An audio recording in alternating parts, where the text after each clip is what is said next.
This is an interview with Russ Dizdar of ShatterTheDarkness.net. He is one of the leading authorities on demonic possession and exorcism and satanic crime, satanic ritual abuse, cult crime. He has personally been involved with the exorcism of hundreds of demons. Okay, well, let's go ahead and get started. Russ, thank you for being here. I'm excited to see what we can learn from you tonight.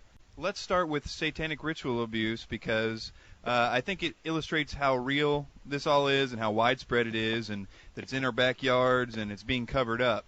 Can you speak a little on that? Well, yeah, the satanic ritual abuse, again, it's historic. It goes back in the Old Testament to the days of Moloch. You can see it with the Mayans. You can see it with, a number of, archaeological digs, stuff like that. But the kind of Satanism or ritual abuse we see today comes from old Europe. And we see, their search for powers and their search to advance the cause. So we have probably 4.5 million cases of multiple personality disorder, and they say about 80% of that is ritual abuse, satanic ritual abuse. So that tells you that it's a very big thing. Right. And as far as it being covered up by law enforcement, do you have any specific indications of that? Well, I think that, when I was a police chaplain for a couple of years and worked there, and I got to teach in the academy, they, in all the academies, the academy stuff that I went to, advanced training on cult crime, things like that, one thing that's very clear, Chris, they tell officers not to talk about satanic crime, not to bring it out in the public, not to scare the public, just deal with the crime, and basically just, I don't want to say cover up, but the idea is, not put it out there. Now, we've run into some issues with some officers, too, because, again, while I was there, there's some great officers, but there's officers that have trouble, too, and we had one particular person that was involved in satanic ritual abuse and in rituals and coven work. And you say that it was kind of known that they would try to keep everybody, hush-hush a little bit, but not necessarily anything bad. But that was, in effect, kind of coming from the top, sort of at least that precinct. Right. Sure. Well, even at the police academy down here in Ohio, when I was allowed to go in and take some coursework that they were doing, the trainers, that's what the trainers would say to the rest of the officers and the cadets and everything else.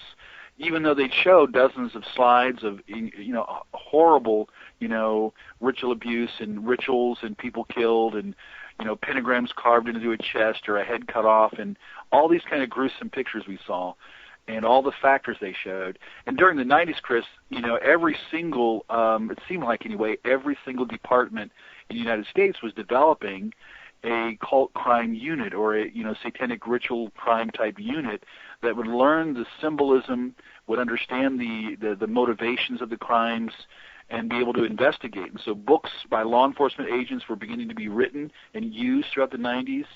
And so we definitely had a flurry of direct criminal activity. It hasn't gone away. It's just, again, they think that it's going to incite panic to the community, so they're told strictly, from higher-ups and trainers, not to discuss it, publicize it, talk to the news people, about it, that kind of stuff. Well, if one does a search, and starts trying to look up satanic ritual abuse, one is almost instantly confronted with the idea that it simply doesn't exist, that it's a mass hallucination effect, and the kids these memories are being planted. A lot of that was propagated by a foundation called the False Memory Syndrome Foundation.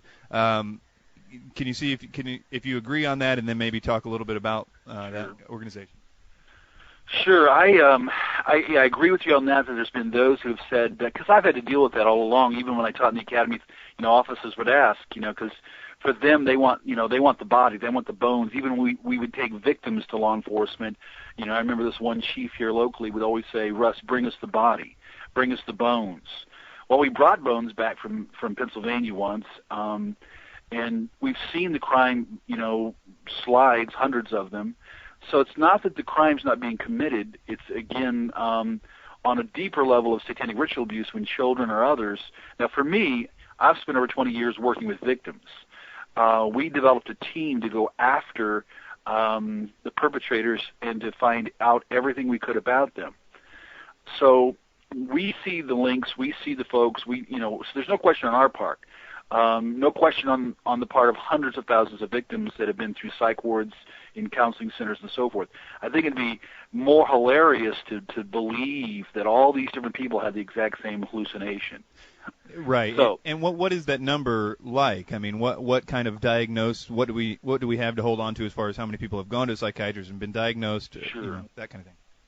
Right. Back in I think like 92, we did a seminar. We were doing seminars at the time then, and I quoted from Holly Hector, who was a hypnotherapist from Centennial Hospital in Denver. They, along with Hartford Hospital in Chicago and others, developed a ritual abuse ward. There were so many cases of multiple personality disorder that was connected to satanic ritual abuse that a number of hospitals and their psych wards and so forth would set up a ward that would deal just with ritual abuse. Now, her ward back in the early 90s, that's all they took into that section of the hospital.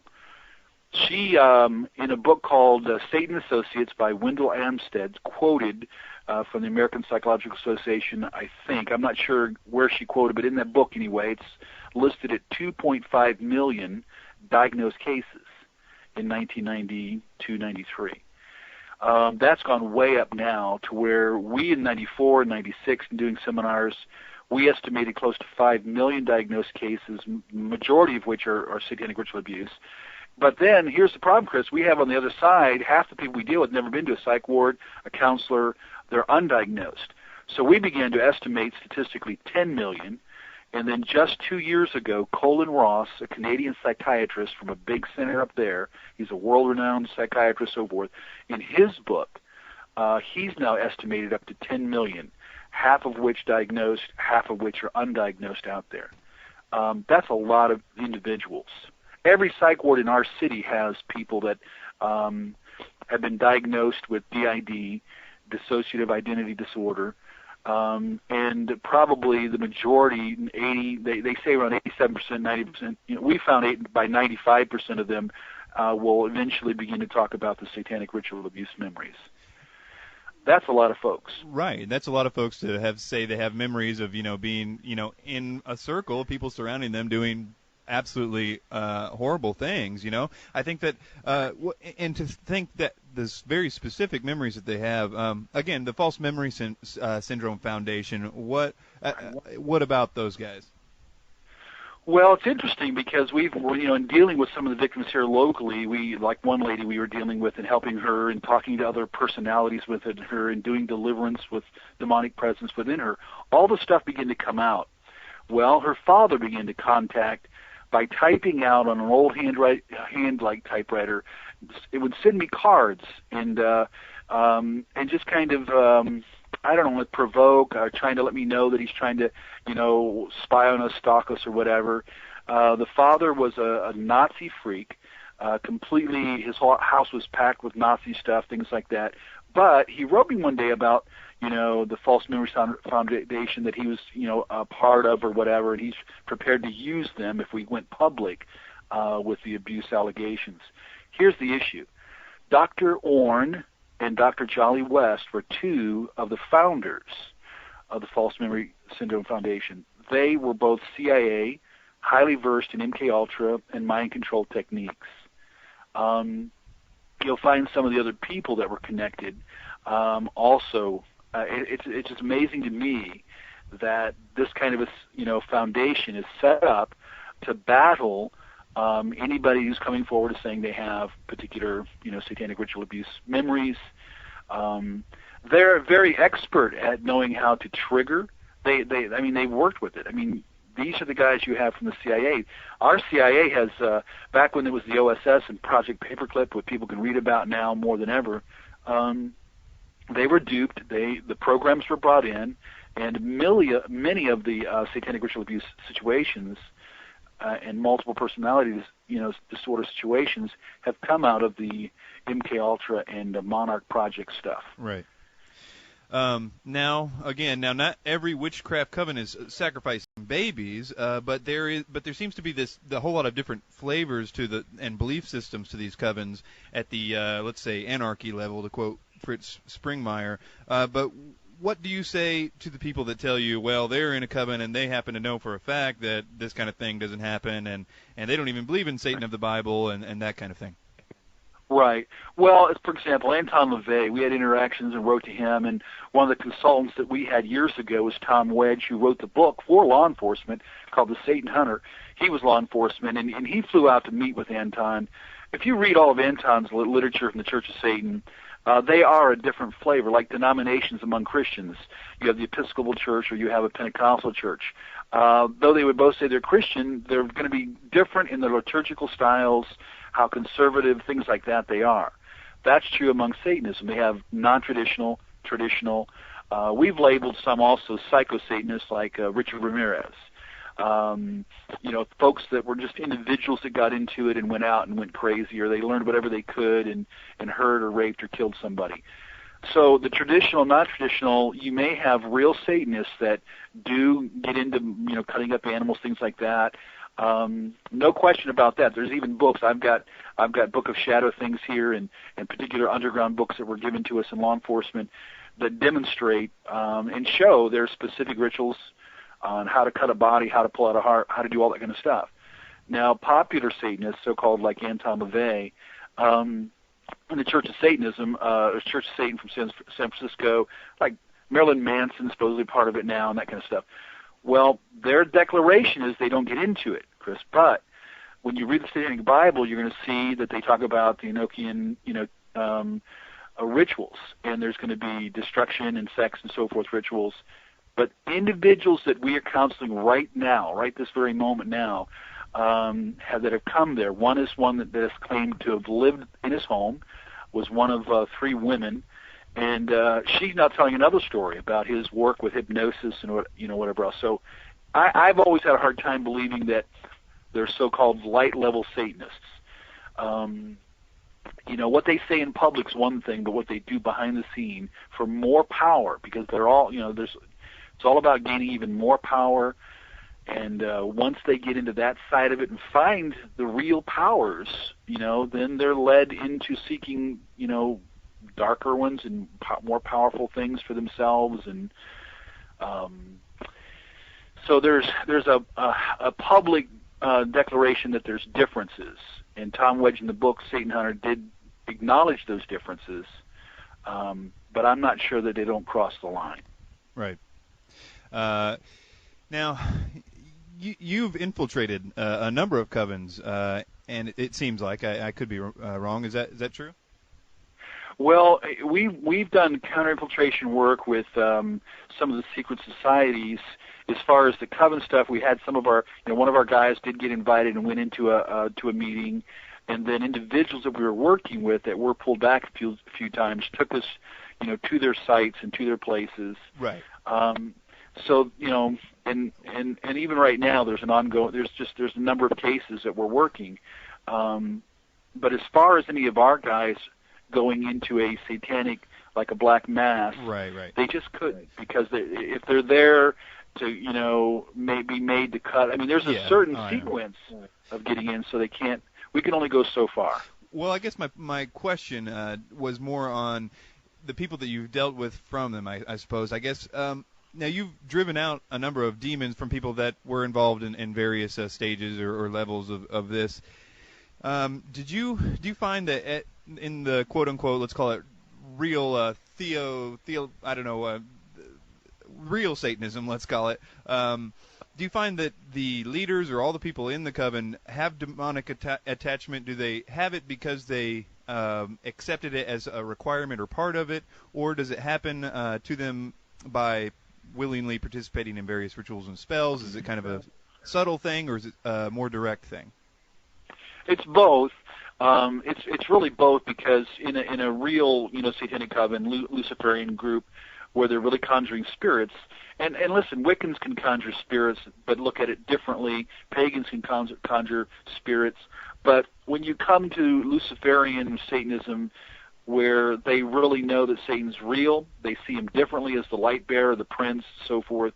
Bottom line is, ultimately, you're going to have to give up, because it's really absolutely I don't know how to explain it. It's very much like being a believer in Christ. When a person accepts Christ, turns their life over, the Spirit of the living God, that's being called born again, born of the Spirit of God. There's a real connection. There's a real thing that occurs. In Satanism, there's a counterfeit to that. In turning over, and I've got a book here by Father Meridon from the Church of the Black Goat that discusses these rituals, and has, I read all of them that you go through, and it's the same thing. You acquire, in your commitment to Satan, in your calling on Satan, and giving yourself to Satan, it includes total renunciation of God and everything Christian, in order to acquire the presence, well, they might say of Satan, but primarily of demonic presence that would flow into your body. So many that we've dealt with, there's no question. They've invited the demons in. When they do rituals and so forth, spirits do come. They do specific things to keep them contained, in a power cone, things like that. So, and then they want the demons to they want to become more powerful. If you have 1,000 demons, then you're more powerful than the person that has 100. And depending on the types of demons, depending on the types of rituals. So they're going to have them directly and willfully and willingly, and we've engaged that in a literal spiritual battle face to face. We've engaged where others acquired demons, they just thought it was an energy or a presence, but then when we exercise the authority of Christ, the demonic presence manifests or comes forward and literally speaks to the person. And some people have been horrified that they didn't know that energy or power they felt was an actual entity. And have you ever asked the demon at that point? I mean, things like how did you get there? What door was let open? That kind of thing. What kind of answers do you get from them?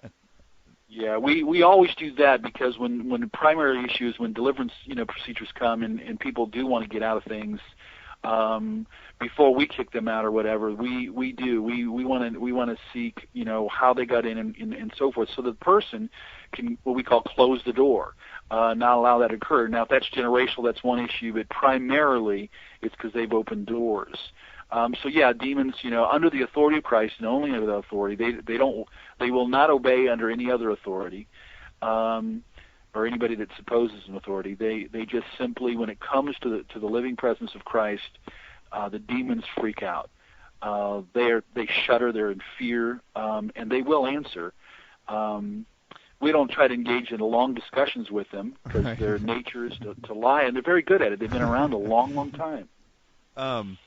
Now, with the, we're fairly versed here about the Nazi-based, trauma-based mind control and the occult origins of the Nazis, and it appears that, and you were going into this earlier, or seemed to suggest that the mind control was, in a sense, at least as far as the Nazis were concerned, and whatever trickled down to how whoever is using the technology now seems to be layering demonic entities or spiritual entities of some sort into the programming, into the different personalities. Do you find that that's because they can get a personality to accept a demon, or is it a technical process? What do you know about all that? Yeah, again, it's similar and counterfeit and opposite to the Christian side of things. For example, in the Bible, it talks about a believer who wants to be filled with the power of the Holy Spirit so they can become a good witness for Christ or receive spiritual gifts to use in ministry. On the other, in that sense of, I know what it is to feel the power of the Holy Spirit and to feel His, movement and leading and so forth. On the other hand, when splitters split the human core, creating what they call raw personality, one of the first things is the issue of bonding, to where there's an emotional bond with the splitter handle or whatever. And then programming, from that very moment, programming begins, just simply verbal, saying what their name's going to be and who they are, and, they're being lied to from the very beginning, where the programmer, the splitter saying, we're your creators, we're your fathers, whatever. And from that point, whether it's, they put it on a screen, they do it through loop, driving it in, everything that goes into that raw personality is programming. It can be very technical. Then once the programming is there, there is a conjuring or transference of demonic presence, because that then will empower, completely empower the programming. And we've seen that. There's a tremendous difference between somebody who's been through some programming or whatever, even have post-hypnotic suggestion, as compared to hyper-programming with demonic presence.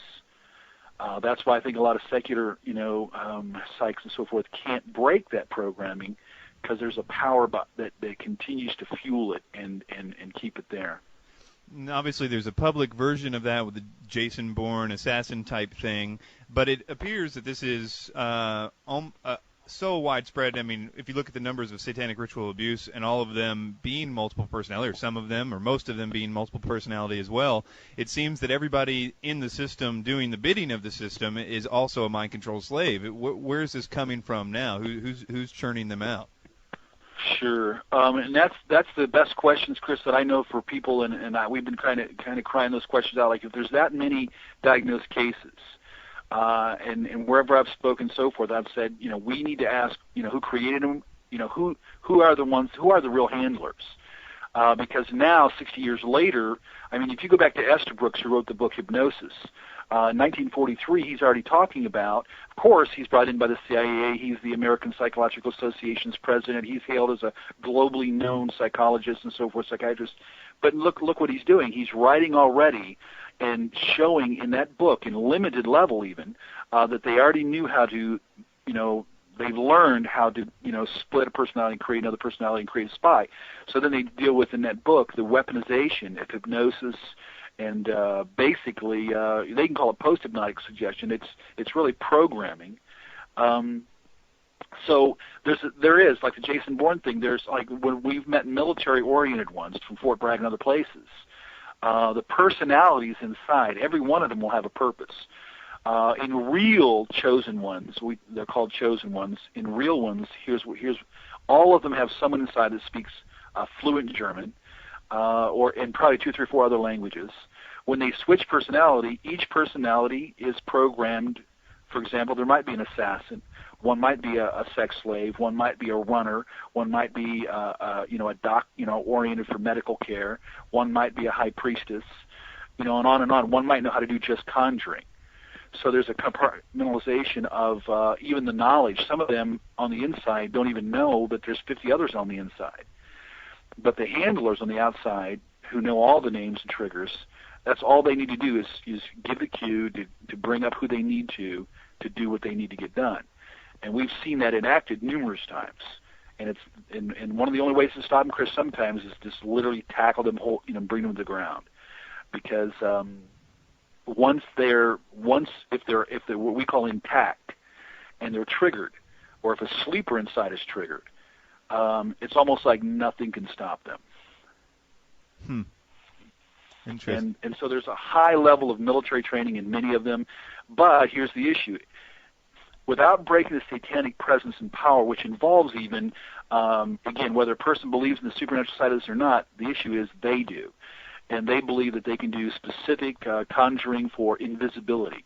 The Hands of Glory in September is used, that ritual is used for the powers of invisibility, keeping it cloaked. The Scripture speaks about, in prophecy 2,000 years ago, about this very type of thing, a hidden, secretive power in 2 Thessalonians 2, that would operate until this big, massive chaos eventually would be unleashed. Well, before we go too much further, I'd really like for you to take as much time as you can to tell us about, in your experiences with these spirits, what have you found out about the rules of their world? What are the demons afraid of? What are their goals, their ultimate hive goal, and what's humanity's role for it? And just speak about what you know about the system. Well, there's a lot of biblical revelation that goes back even 3,000 years into the book of Psalms, chapter 2. There is an agenda, just like if anybody has studied biblical prophecy about the second coming of Christ or the first coming, with 300 prophecies telling that he would come and where he'd be born and how he'd be born.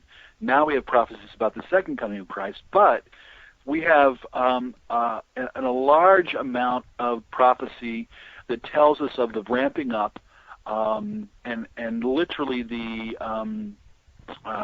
advancement of, just as God has an agenda, Satan has a specific, detailed agenda. One of the Greek words used concerning his work is from the word we get methodology. we learned that they're very structured, under great command, that demons don't die when you cast them out, and many times the same demons from thousands of years ago, once the doorway's open, they come again. But the ramping up means that we will have an unparalleled manifestation. That means there'll be more people possessed, more people conjuring, more people involved, more people have attachment, and even areas will have a sense of feeling of darkness than ever in history. Biblical prophecy shows us that, and what it is God peering into the future, not only of His side when He's doing, but also giving us little snapshots to identify the level of unprecedented manifestation. So we have 100,000 covens in the United States, possibly, according to Father Shefton. We have 65 million New Agers that are opening doors, which they don't realize is demons are demons, spirits are spirits. It's either the spirit of the living God or it's the other spirits. So we have, I've even seen in the last 20 years, we have so many cases. At times we were so overrun, literally, we had to have people sitting in the waiting room waiting to get in next. So you got demonized people out there in the waiting room, and you got demonized people in the room. Things are going on in the room.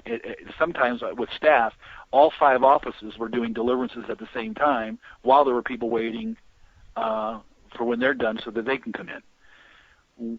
So there's no question that it's been unparalleled. More books on spiritual warfare have been written for Christians in the last 15 years than in the entire history of the church. That tells you that there's a need for a ramping up on the other side. I believe there's a strict, clear agenda. If you read into the old lines of Helena or Alice Bailey or David Spangler, Paul Von Ward, all these other guys, Benjamin Crimm, so forth, and some of the older Luciferians, their agenda is very clear. They know that there's going to be a great cleansing in order to bring about a whole new age, a whole new spiritual age. It's about a spiritual evolution. And mankind is on the brink of it. The ascended masters are all saying the same thing, whether they're Tibetan, whether they're the ones that Helena was involved with, or whether current ones. Paul Von Ward, in his book God's Genes and Consciousness, he now acknowledges a presence over him and communicating systematically of the advanced being. He calls them advanced beings. Some of the older books refer to the Great White Brotherhood, but they're communicating the exact same message. And there is a sequence, but the agenda is to, number one, the frog in the kettle approach, to kind of spiritually dirty the world as much as possible, to keep it fogged out. And then the big thing, the big awakening, the big revolt, the big, they call it the Black Awakening. And that will clear the way. In their view, real Luciferians, in their view, we've sat down for hours upon hours in discussions with some of them. Their view is that they will bring their men into power because they need to grasp political, economic, and obviously spiritual power. And that's the agenda. I don't, in my own estimation at this point, none of this is going away. It will only broaden in both earth changes, both in the idea of chaos and sense of terror and problems, wars, and everything will continue to break down until there is a massive, unprecedented release. And we can get into that if you want to, the Black Awakening side of it. That's their ultimate agenda, to collapse the systems in order, and it's very much like a coup, just like in Russia or other places, other countries or whatever else. In order to bring a new regime in, you have to get rid of the one that's there. America's in trouble.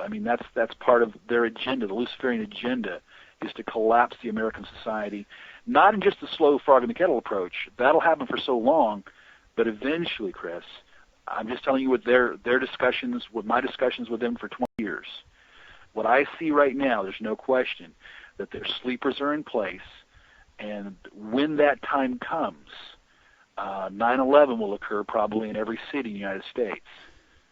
Agreed. And I think that one thing is interesting that I've just recently thought about is that it came from a quote Albert Pike about World War III, and it just made me think about what their kind of a sleight of hand move would be to make this coming war, whatever it would call it, World War III, just be so absolutely devastating to be looked upon and be propagated on the people to be considered the War of Armageddon, so that at the end of it, who comes to save the day at the end of this incredibly long, bloody, devastating war where there's so much death and destruction, it can be the Antichrist, posing as the end of Armageddon, when in effect it was just the Gog-Magog war.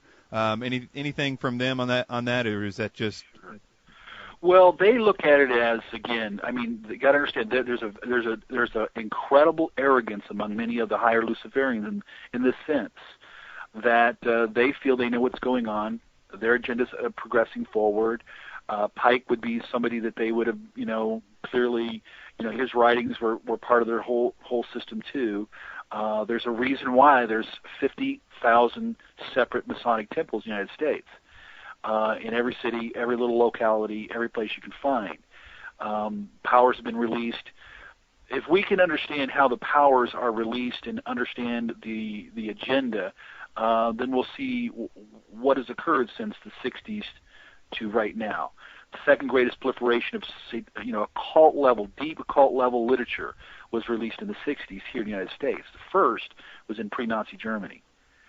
And so we see the effects of the literature materials, and then all of a sudden the doorways and people and involvement in secret societies, and the agenda there is kind of a miniature glimpse of a global attempt. And what's interesting also is it seems like God set the framework up that these demons and other fallen angels can't seem to enter our plane effectively without and maybe not any other way except for through our will. So there's just onslaught of trying to find different unique ways to get us to give our wills to bring them into the, and they'll trade us off, throw a Wicca a bone, here or there just because they summoned them into their plane. Right. Do you find that it is contingent upon the human beings' wills for them to operate on our level at this point? Absolutely. The will has to be involved, and an unaided will that begins to have some of the light level experiences, moves to the next and the next and the next. And that's how left-hand path, occultism is anyway. Initiation begins with lighter level stuff and continues to move you down that grid. When we did infiltrate the Black Sun camp of the OTO here, we got as far as them eventually inviting us to Chicago to, go through a ritual in which we would be placed in a room that had symbols. I suppose it might have been some kind of Masonic thing, maybe their own, I don't know. But they would have a reader there that would read a story. And we would each have to be a character in that story, and anything the reader read, we had to do. Now, this is where they would observe your moral structure, because in the biblical picture of the satanic breakdown, the moral structure has to be broken in order for the spiritual deception to take place and the willingness to occur. So in the OTO, they're observing. For example, if you're playing the part of Fred or whatever, and it says now Fred will go over and have sex with John. Well, if you're weren't gay or whatever else, if you're going to become a part, if you're going to come through that initiation, you have to do everything that you're told within that reading of that story. Now, the story is set up to, number one, weed out anybody who's not willing to go that direction, because the next initiation would be even deeper. No one's going to get invited to a human sacrifice of black mass out of the blue. It will happen in degrees. And people that come out of it, that we've led out of it, that's how the history that they were brought into it. Unless they were, a child brought into it, that's a whole nother thing. But people who've willingly given themselves and gone down that path, but going down that path, they do become convinced. Satan is not the bad guy. Lucifer is the light bearer. He's the good guy. He was cheated. He gets to come back. He's going to be the one to eventually amaze the world with brilliance, knowledge, political savvy, economic abilities. He'll make the world one. And so David Spangler, father of the New Age and so forth, talks about a Luciferic invocation which was even done at the UN. So doors keep getting open on all levels, and the will sometimes is opened, I want to say willingly, and sometimes, again, on the demonic side, you never get, you can never trust they're telling you the truth. Right. I mean, you can never trust. If we understand the art of deception, they are the masters. They are the founders. Jesus said, Satan, when he lies, he speaks his native language. No truth left in him. He's disintegrated into just that. People have asked me over the years, Chris, do I believe Satan really believes he'll win? I do at this point. From all that I've seen on the demonic realm, and I've heard them scream at me and yell at me and say things, I do believe they think they can pull it off. Now, let's talk about that. What specifically do you say when driving out a demon? Take us through the process a little bit. Well, sure. The bottom line for it is Luke 10. Jesus said very clearly in the perfect tense in the Greek that he has given every believer in Christ authority to trample. Literally, this is very powerful. To trample, the demonic realm, to overcome, the Greek word Nike, meaning a decisive victory. So when a real believer understands that and acknowledges an appropriate set of authority, when they do encounter a demonic presence, it's always done in an oral sense, spoken. Matter of fact, almost like 99.9% of the time, Jesus never touched a demonized person. When we deal with it, it's just a simple thing of, sometimes we already know that it's there prior to even calling it up or commanding it to come forward, because they usually can tell who we are before we can tell who they are. If they're in a person, they're looking, they're spotting, we have to realize that they are real entities with superior abilities. They are the founders of telekinesis and clairvoyance and all those kind of powers that they give to individuals. And so they're already reading me sometimes before I get into a room or when I walk into a room. But with discernment, the Spirit of God, there's times you can feel it, sense it, know it. God gives me a word, and then we go into, commanding it to come forward without harming the person. That's part of the process. Sometimes if they just manifest openly, like has happened a number of times, or even threw the person to the ground, we immediately command you, not to harm the individual, not to harm anybody else in the room. You will be contained. It's literally just giving orders because of the authority of Jesus. When I was a Buddhist Taoist, that was never, before I became a Christian, nobody ever taught us that kind of stuff. And spirits, it was a whole different world. Demons don't listen to any other name. They don't listen to any other authority. But when a real believer with that authority exercises that orally, and then you can feel the presence of Christ literally coming and striking. It's almost like you can feel a rush of the power of God. That's when the demons scream, literally, just like the Scriptures. They scream, they agonize. Sometimes they want out of there quick, and sometimes. But that's when we'll say no, not until you tell. Sometimes the Lord will give me a discernment that there's 13 spirits. And I'll say, how many's there? You need to tell me the truth. And they'll say 7. And this happens often. And we'll say, no, there's 13, and, you're lying, God. And there's been times we'd say, we're going to send you to the abyss. They fear. That's one thing, Chris. They fear, absolutely fear going to the abyss. None of them ever want to. Some of them just want to cuss you out and get out of there. Many of them are afraid that higher-ups in the demonic realm, including Satan himself, may, judge them or harm them or do things to them if they tell anything, or they'll get in trouble for losing a battle. To them, it's all real war. It's real stuff. It's real entities. There's been times where I've seen we had 5 officers in the room with a guy that we believe killed 2 girls locally, in just a horrific slaughtering ritual. When he showed up, he first came after me to attack, and then when all the officers brought him to the ground, he was leg chained and arm chained, and then he would go completely limp and quiet.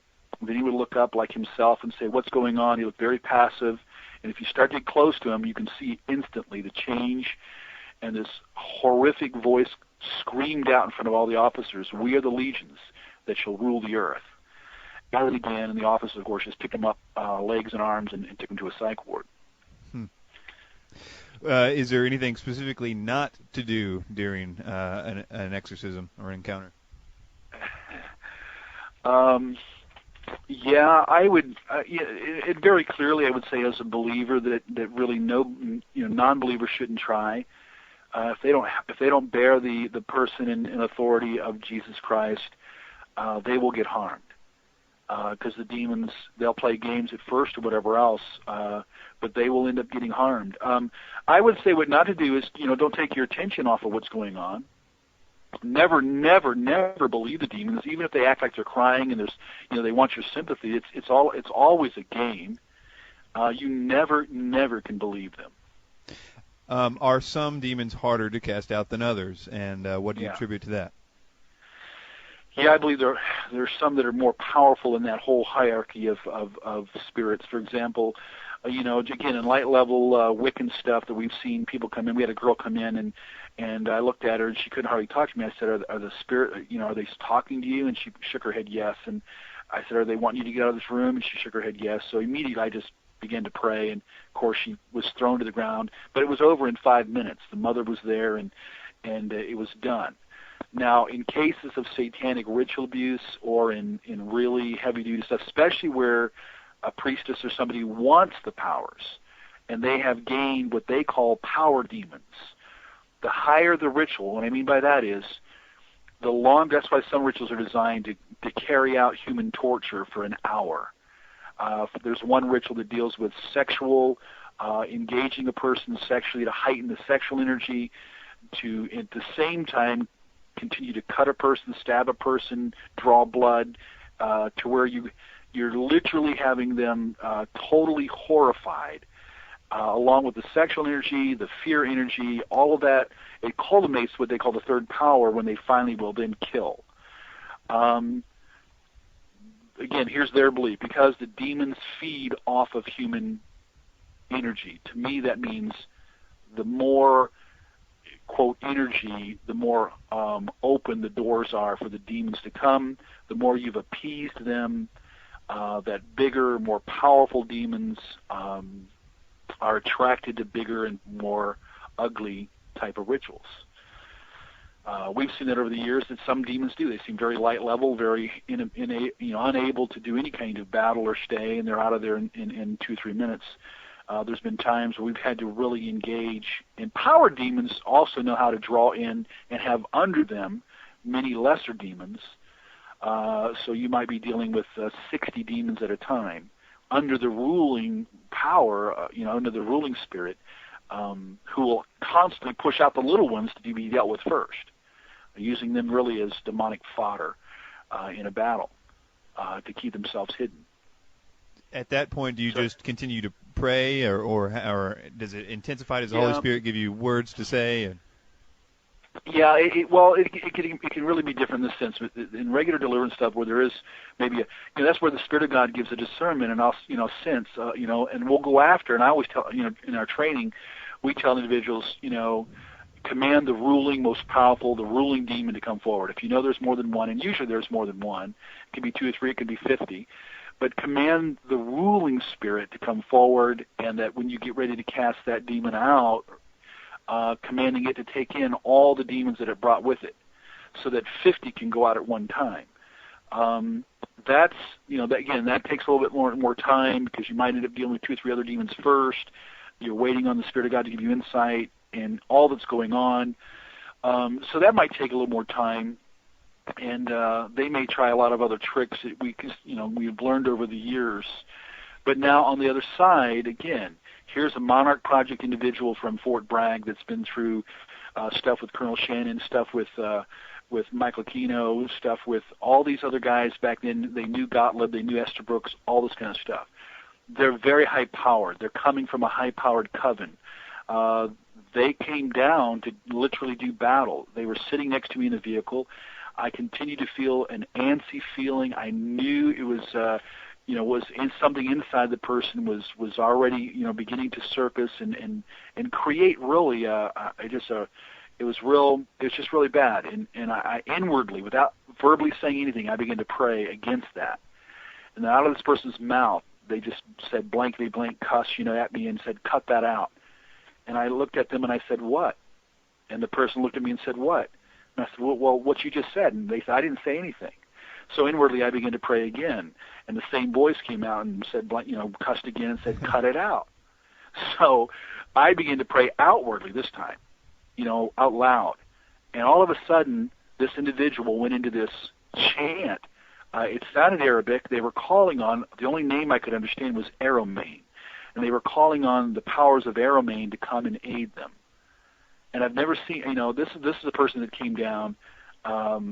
It was like they came to test our abilities and test the powers, and they really felt they can call on big powers. And that went on. I got louder. They got louder. And it's not so much that a Christian has to get louder. Jesus would usually, he didn't have to scream or yell. He would say that he spoke to them sternly. Or he'd use the Greek word ek, just simply a command, a point-blank command. Now, in that case, it just kept going. They kept getting louder, so I just kept praying, and I wouldn't stop. It was just a constant, nonstop praying and commanding, and it was like a fist fight spiritually. Fists were flying, but then all of a sudden they grabbed their head and shut up. They jumped out of the car, they threw up, and they ran off, and they were gone for about an hour. And that was pretty. And here's the problem. There's a lot of that person there is called a chosen one, or they would call themselves a satanic super soldier or a warrior monk type thing, and they're trained for that kind of battle. Part of their training is to learn how to hide the demonic presence through human shielding of the personalities. And here the body of Christ is totally unprepared for it. Sometimes I think that God sending Jesus is something so creative, so profound, so technical of a play, of a move by God, that it's hard to understand, and a lot of Christians only understand it as a catchphrase, i.e. Jesus died on the cross for our sins, and it's okay to accept that by faith. We're even encouraged to do so, but something just universe-shattering happened there, and something that requires a serious study to understand. Can you help us understand the mechanics of why we have authority over evil now? Sure. Well, it deals, I think, with human genetics and our spiritual, who we are. In Genesis 3, after the fall, the proto-evangelism was spoken by God that the Messiah would come eventually, and though he would have his heel bitten, he would crush the head of the serpent. Now, from that point on, again, here's what I think, a lot of even Christians understand.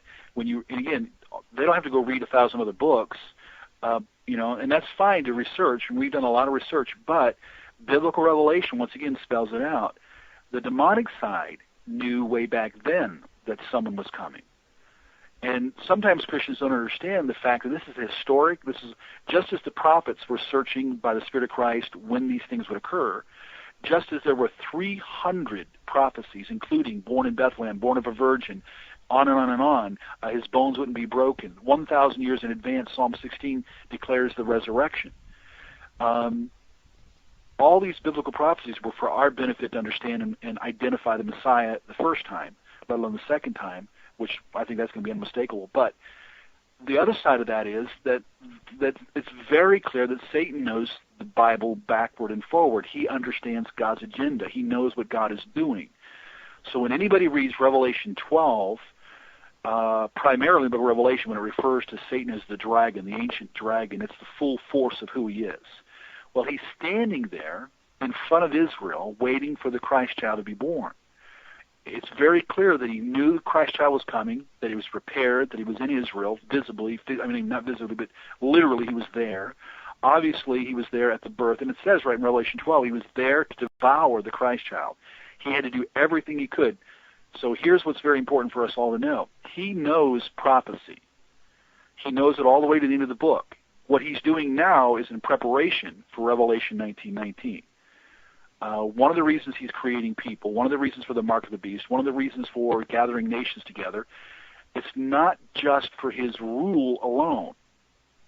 It's for his gathering the biggest army in human history, the most advanced army in human history. Revelation 19:19 says the beast brings, and this is after Revelation 16, where the dragon, the beast, the false prophet, in pure ritualistic form, send out demons, to the kings of the earth, those who've already given themselves over, to gather them together for the great day of God Almighty. Well, what is that day? That's not Armageddon, where nations fight against nations. That is the day, Revelation 18:19, where those armies are gathered together to do one thing, to fight the descent of the Lamb of God in His return, His visible return. They're there for one reason, gathered in the Middle East as a physical, spiritual, super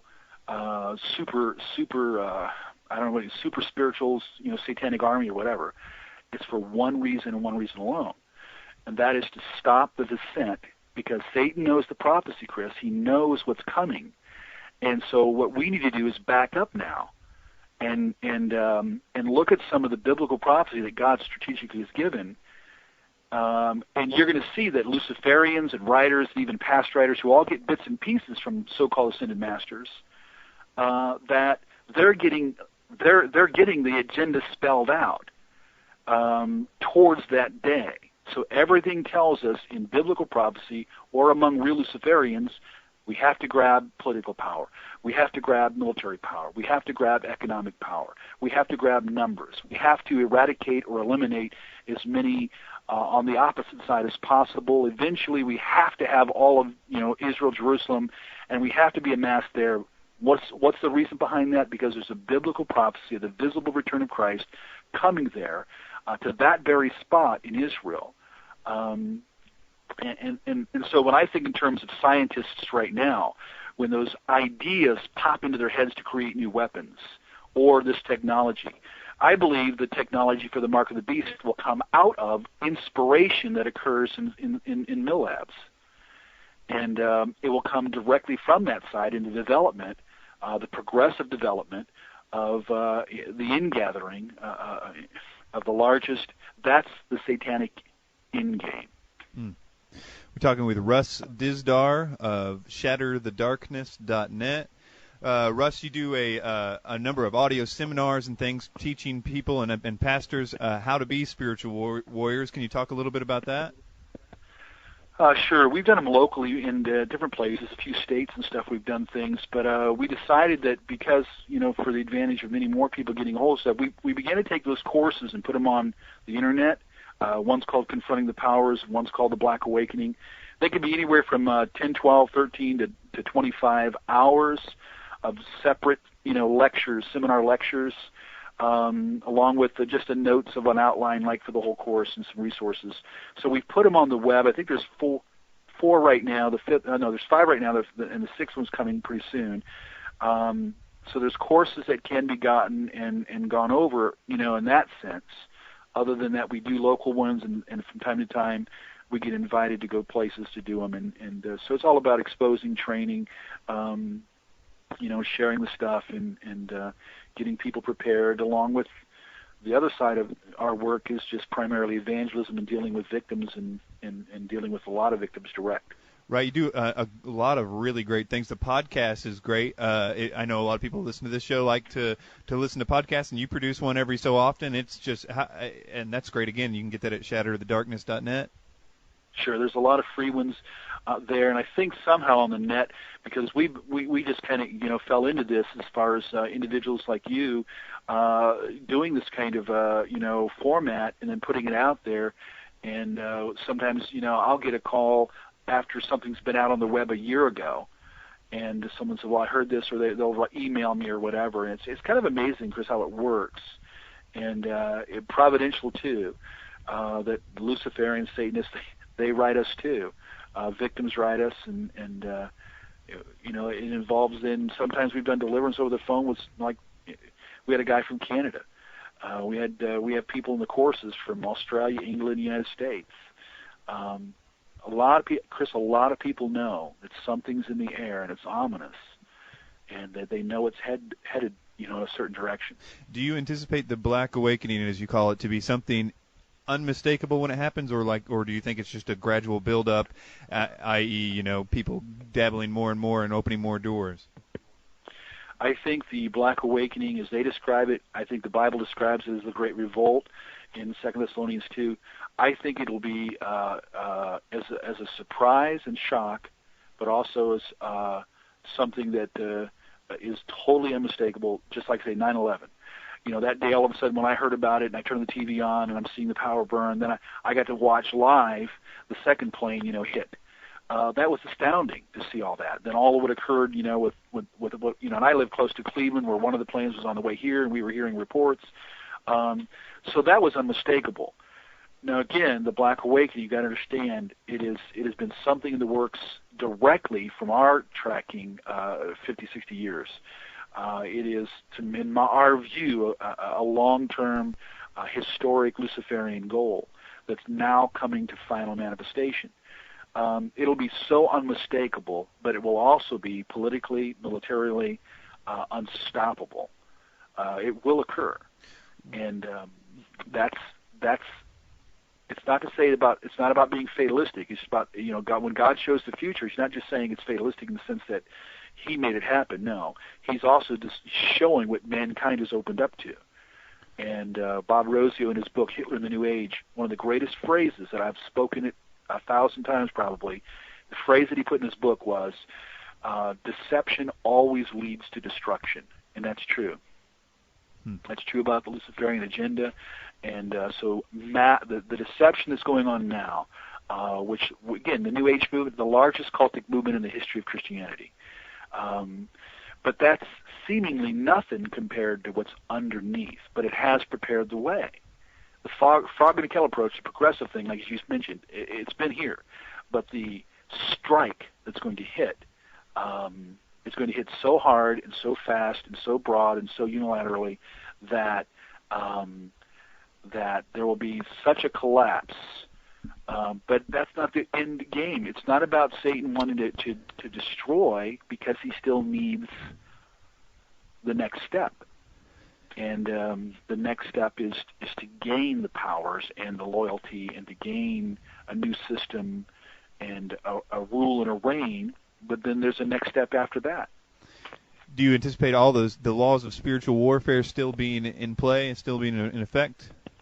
Like our Holy Spirit? Sure do. Yeah.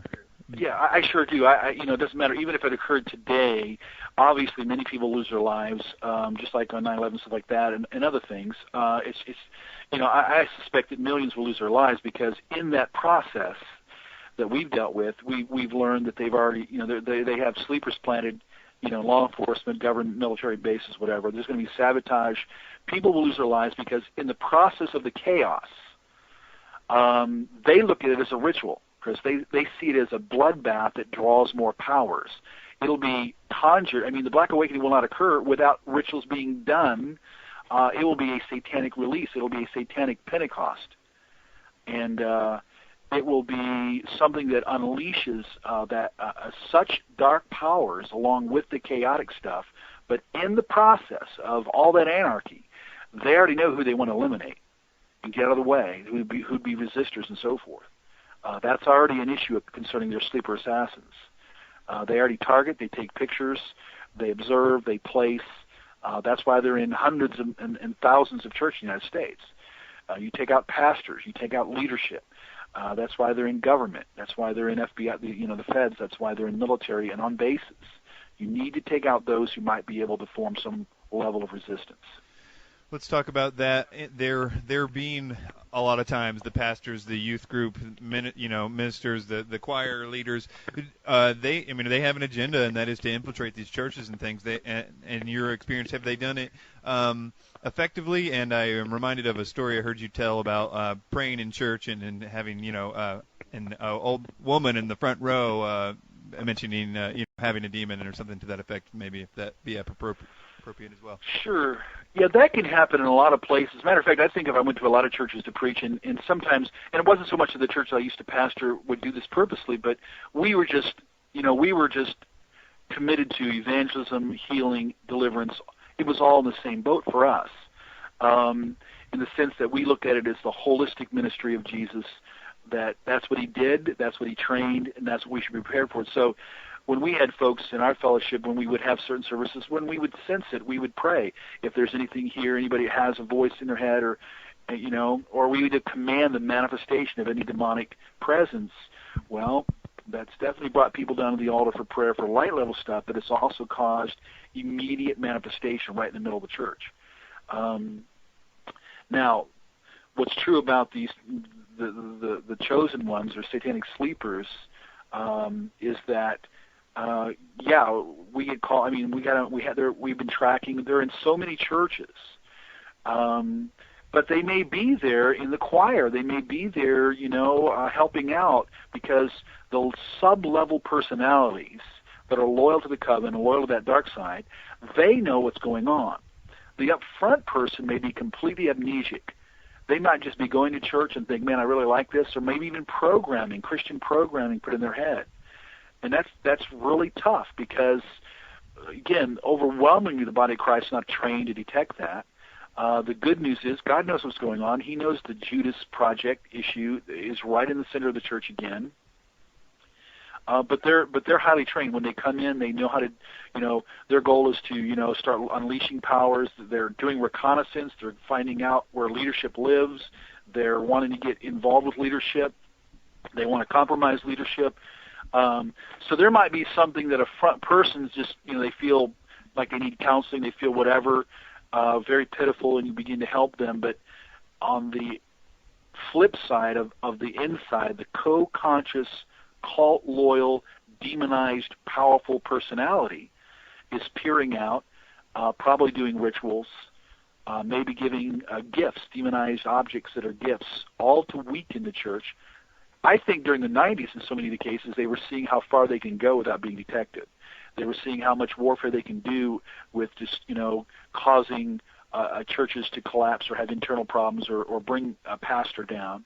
But ultimately, we'll deal with even the issue of sleeper assassins and more destruction. But gosh, I don't want to say they're in every single church, but our experience at this point is, for example, there's a large church here. It's got probably 10,000 members. And they're a very strong evangelical church, but definitely not strong in the area of spiritual warfare discernment. And we've done over 100 some cases of deliverance. There are people coming to our offices, multiples that have come to us. We've tried to talk to the leadership. They just will not go this direction. So in that church, you've got high, cult loyal multiples that have even taught Sunday school, that are involved, and they're there for a reason. Do you find, and the sort of the flip side of that, do they infiltrate, let's say, certain televangelistic things to just make it look bad, to make it look ridiculous? I feel like there is some of that going on, and I think there's no question that, concerning that, because and that might even be true concerning the PTL case with the woman. I can't say that yet, but there's some indicators that tells me that this woman involved may have been multiple, and that means they may have had a handler with highly sexually trained, sexually energized personalities on the inside, along with warfare that would go against leadership to fatigue them, to bring confusion, to bring headaches. They hit, and one of them used the term, we use blitzkrieg warfare, or lightning warfare, something the Nazis used to talk about. But they will kind of weaponize this spiritually to hit hard and strike in multiple, from multiple vantage points. And so we've seen churches go down. I've seen some good churches go down. Now, they will target churches that might seem more powerful. Matter of fact, again, the one from Fort Bragg, when we dealt with them for a number of years, and a lot of stuff we discussed, but they brought back materials once, and they drew out right in front of my face one time Bohemian Grove and all the different places, and drew out little underground places in the Owl. This is back in 1994. They drew out all the stuff there and talked about the ritual being real and wanting to release powers, that many of those people that kind of have no idea what's happening to them, to be influenced. So I think that, and this same person, talked about how all of Northeast Ohio was grid mapped, that they color code the churches, and the ones that they think are a problem, they will do warfare from their covens against them. And they understand targeted spiritual warfare. They've been doing it for years. That's what a ritual's all about. Target it. Conjure the spirits. You send them in a specific way. You're charging them for a particular thing to go after, to confuse, to bring, sickness, death, whatever. If that's not working well enough, then they send people there to begin to get involved and to begin to create havoc. And you do the same thing. You speak of targeting prayer-wise, specific targeting. Can you speak a little bit about that and how you feel about that? Sure. We, back when in dealing specifically with this person out of Pennsylvania, we've dealt with 100 folks out of Pennsylvania that are chosen ones, are really highly trained satanic, warrior type monks. When I began to see this back in the late 80s and early 90s, and I began to just look at, because we understood deliverance and we were already doing stuff and we understood prayer and level of spiritual warfare, but as I dealt with it, the Lord brought to my mind one time a specific verse, and I went and looked up the original Greek, and it was desis. It means there's a difference between just general praying and specific. I mean, like you write it down type praying. You're writing exactly what you want. So we begin to apply that to as we pray for souls, pray for revival, pray for spiritual awakening, pray for healing, pray for whatever. We include as a normal part of all of our praying against, praying for the exposure of. And any piece of information, it's kind of like what I did to kind of, I don't want to say test it, but, I just began to follow what I felt led. I began to, take any bit of information I got from victims coming out of covens, of individuals, places, whatever, and then put it on paper, just write it out and begin to use that page as like a little journal. And I would, pray through that, and I would thunder the prayers and targeting for exposure, whatever, I felt, whether it was they were doing a ritual on a certain night or whether there was a person, they kept calling them by name, and we never did find them. So we began to put their names, addresses, places, all the information, praying for God to give confirmation or God to expose or God to bring about providential, face-to-face meetings with some of these people or their coven sites. And then target the ritual times and target the high priests and target the types of rituals. Now, when we begin to do this individual comes back from Pennsylvania. They popped out of the car. This officer brought them down. And they got out of the car, and first they began to yell at me immediately, saying, what are you doing? You're blankety-blank, spiritual warfare stuff. And inwardly I knew. I just knew immediately. I just smiled and I said, wow, what do you mean? And I wouldn't tell him what we were doing, but I just said, why, what do you mean? He says, well, we haven't hardly been able to get a spirit to show up for 3 weeks. Now, what we've learned in the last 12, 13, 14 years with this kind of praying, and we have like 13, 14 pages that we will go through of information.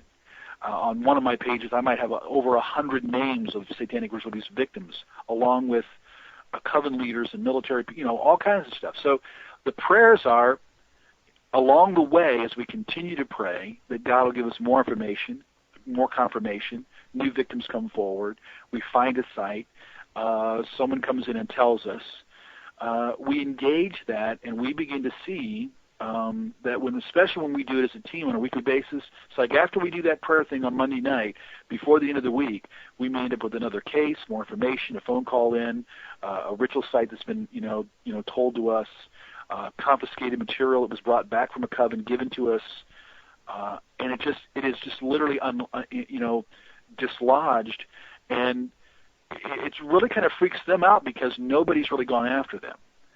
And the issue is this, because they have been operating in an uncontested secrecy, and as long as they can operate in secrecy, they can do a lot of things. Mm-hmm. Once that's hit and targeted, and God gives more insight and more insight and more information, then it's like instead of bombing the countryside, now you're literally bombing the military factory. What kind of general prayer tips would you suggest for those listening? What kind of how do you pray? What's your system? Sure. Well, in my personal life, I use the Lord's Prayer as a format. Our Father in heaven, hallowed be thy name. I worship first. I spend time to worship, interact with the Lord, and just fellowship with the Lord, and that's where it's just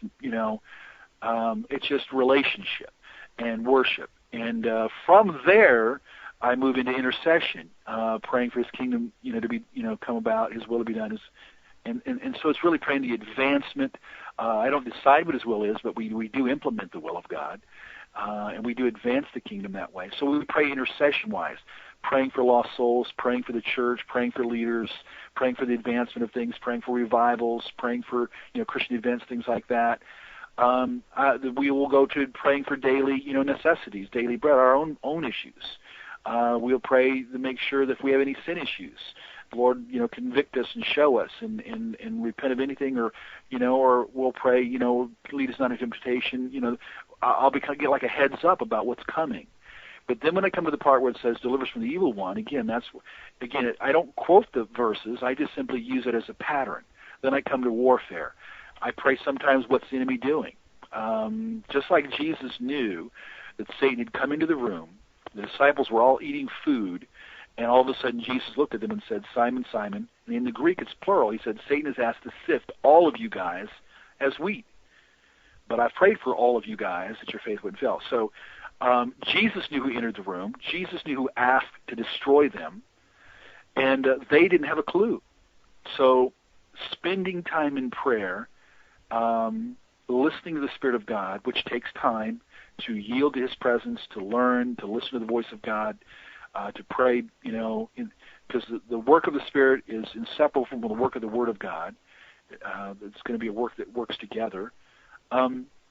So then that's pretty much general for me. But when I come to the warfare side, that's when I might open the Shatter Prayer Notebook and or have specific individuals that I'm dealing with during this week, and I'll begin to go over things that might be even 5, 6 years old, but now something new has come up. And so we're constantly targeting the areas, and we have a page, for example, the top of the page says Pray for Exposure. Then we have other stuff typed on it, and then there's certain scriptures, and then we already have information down, and we keep adding to that as God gives us things. And so that's just that general sense of exposure in the area, then specifically concerning covens and victims and people and individuals, and in that we target secret societies that we're engaged with, which leads us sometimes to go and investigate and do research and to kind of do. We don't usually say this publicly, but we kind of counter infiltration. The spies of Israel that went into the land and came back, or went into Jericho. But we do it for the sake of how we're going to pray. We do it redemptively. Who needs to be led to Christ? But we also do it in the sense of what needs to be stopped. If there's a ritual going on or someone going to be hurt, what needs to stop? And then there's, like I say, a number of other pages involved. One page that says defeat and destruction of demonic powers. We'll be praying through, asking the Lord for any discernment of any rituals and powers and things and stuff that's been done against us or anybody else or anything in the area. And if we get discernment on it, then we respond back in prayer. When we got discernment on a coven in the Kent area, we began to pray and go up there and spend hours in the middle of the night tracking down rituals, times and dates. And it took quite a while, but we eventually, in a total miraculous providential way, walked into a room where there was a person there that was a victim of satanic ritual abuse. Their arms were all cut up, and we immediately went into talking to personalities with them, and the demonic stuff began to surface. So there's a Nazi-oriented, long-term coven's been there 60 years. Now we've come up with 2 other victims that area. Now we have a friend that I ate dinner with last week. He works for the CIA, that understands our work. He's up there in Ravenna. He's at a hospital, meets a girl named Carrie. Bottom line is, the bottom story is, he starts talking to her about everything else, calls me, says, Russ, we've got one for you. I've got one for you. That she's married to a satanic high priest, and all this information he's giving me on Friday. I'm going to connect you with her. So he goes back to the hospital to get her phone number and to give her our phone number. And as he goes into the hospital, she had walked out that morning and quit after being there 14 years. So now the process is finding her. So it's just ongoing. There's just so many different cases, so many activities around us. It does take, you got to spend time in prayer. You got to spend time. The normal praying in biblical times, I think, is both offensively in a sense of extending the kingdom, but also praying against things. Nothing wrong with praying and using the weapon of prayer in the biblical sense against evil. And that's where we've seen by the authority of Christ and by His work. That's why we've seen so much activity. We believe we've been able to peer through, break through the satanic secrecy, which then unveils what's going on. And without that, it just continues, but cloaked. That's a good word. I know that's going to do a lot of good out there, and set people on the right track for that. Something that we've been looking to a lot on this show is the Nephilim connection and how it relates to the New World Order and all this that we're talking about. What is your view on it? What's going on with that?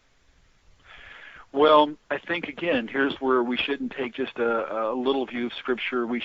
All of Scripture is there for a purpose. And even in Genesis 6, where it says the Nephilim were on the earth in those days, and then again later, the Zamzumis, Anakites, others, there's bloodlines from those Nephilim. When the Watchers came down, had sex with the women, basically raped them, and the children that were born, the genetics were changed. There's no question about that. Now, the issue, we can talk about, back then, all that kind of stuff. My personal belief is that it's Nephilim that raised up the ziggurats and the pyramids and all that kind of stuff, that to involve greater dimensions, gateways, and so forth, because they've grid mapped the earth. Our issue today is, Jesus said in the end times, it'll be just like the days of Noah, that level of evil. So big issue now is, are there Nephilim now? And at the very least, I can say there's an attempt for them, both in the Aleister Crowley left-hand path stuff, looking for a moon child.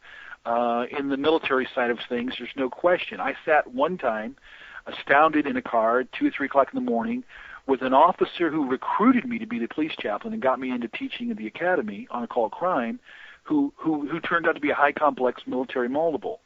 When I got down to talking to a personality named Piet that was at a base in Holland, they described the genetic, the way it works. They described and even, wrote out a little bit how they believe, here's what they believe, whether we do or not, they believe that if I got every demon out of them, they would fall over like a lump of clay. Because the ritual that is done in a transgenerational way is done in the husband and the wife, both are in bloodline. When we say bloodline, we're talking about traces of Nephilim blood that already has in it kinetic abilities, like psychokinesis and all the rest of the stuff. It's already the properties. It's not the same as possession. This is beyond possession. It's in the properties of the blood. That's why the demons love the blood issues, because there's an attachment. Here's Christians need to, theologically understand, where does your spirit attach to your physical body? Life is in the blood. It may be that our human spirit is literally where spirit crosses into the physical realm or touches or connects is within the system of blood. That's another story, though. I'm saying on their side, that's how they look at it.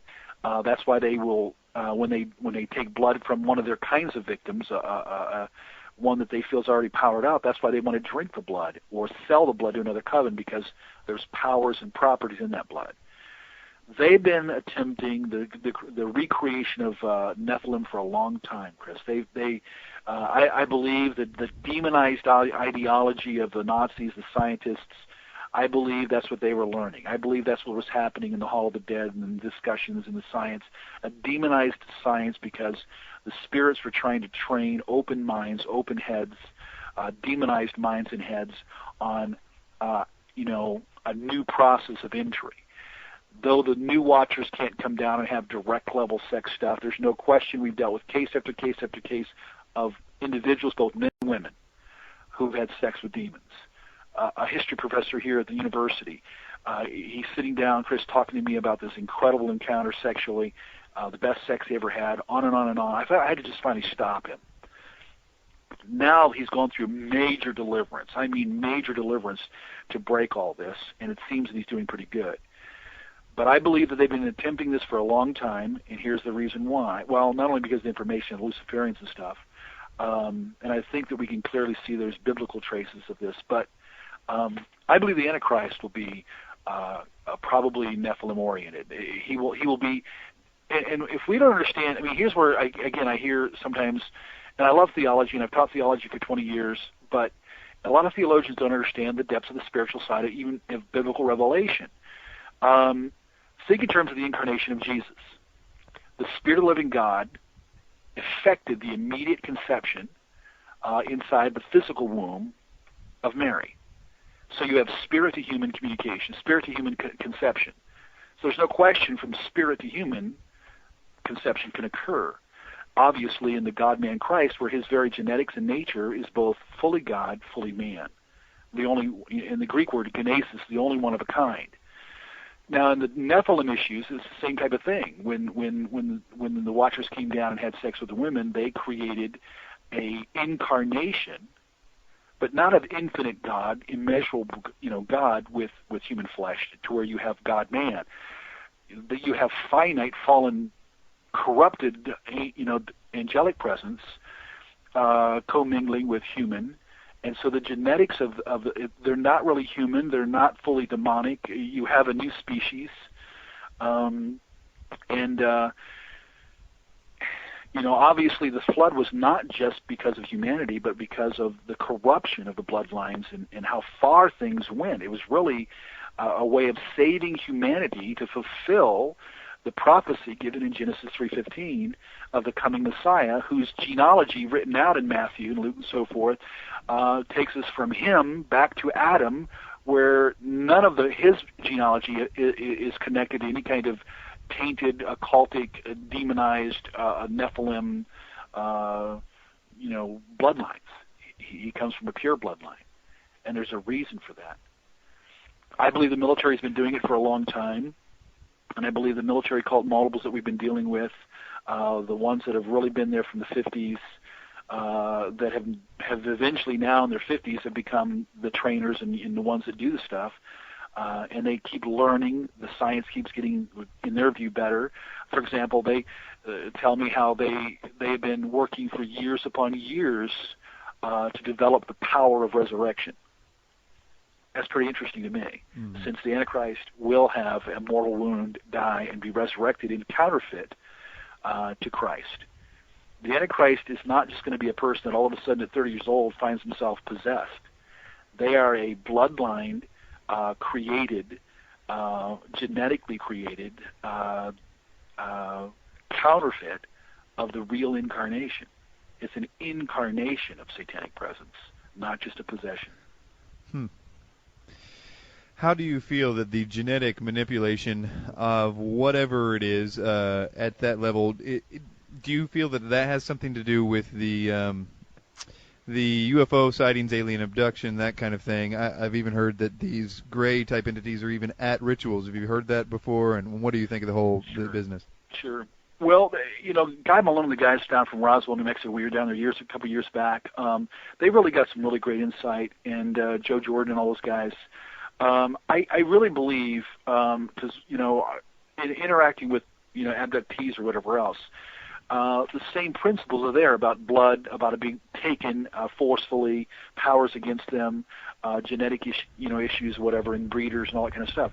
So there's a lot of similarities, and I think that Guy Malone and his page down there, I think it's called the, Ancient of Days Conference or whatever, Alien Resistance or whatever, they have a page that shows the similarities between satanic ritual abuse and abductees and what they talk about.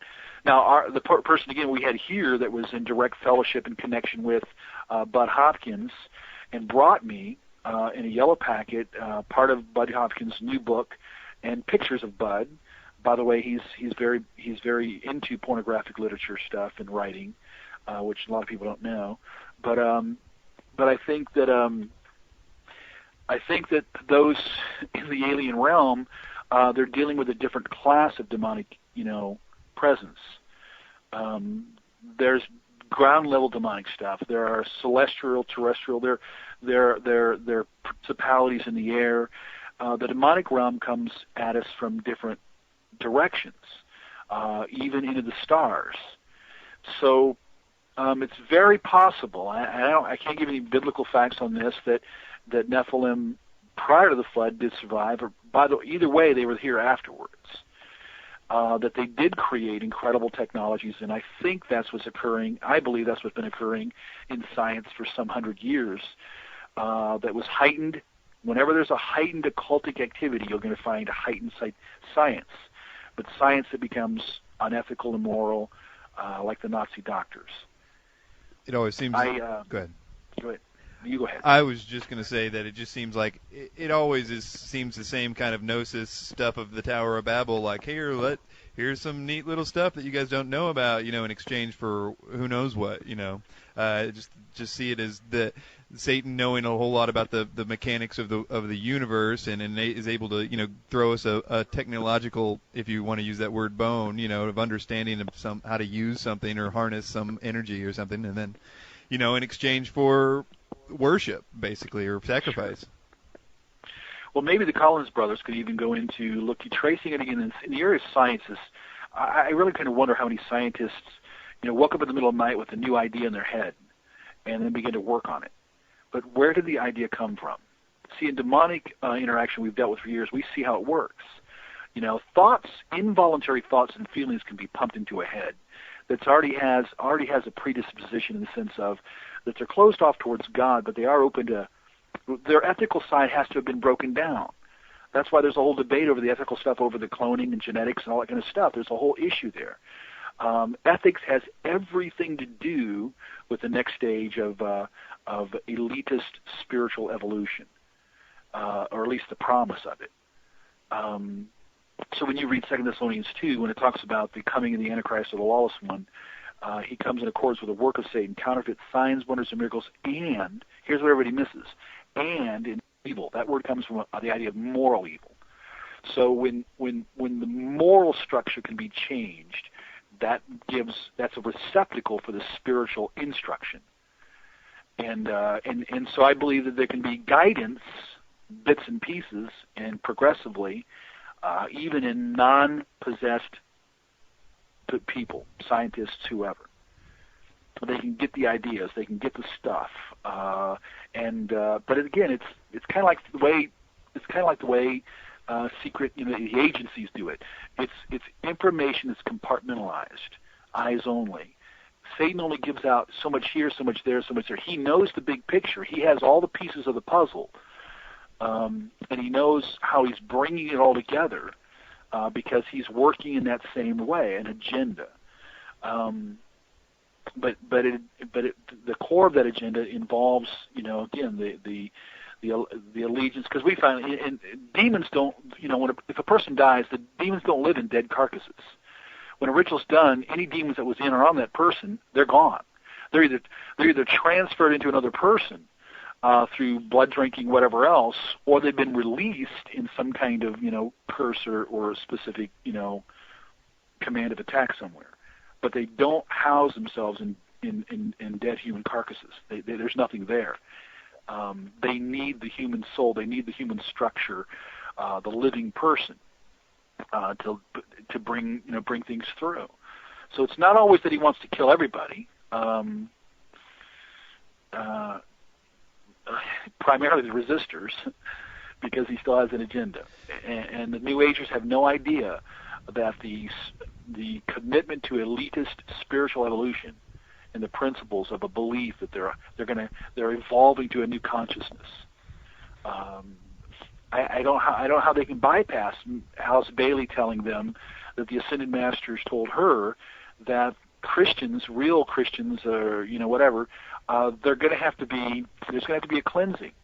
If they don't comply, the spiritual side is telling them they can't bring humanity to that new level of consciousness, that new burst.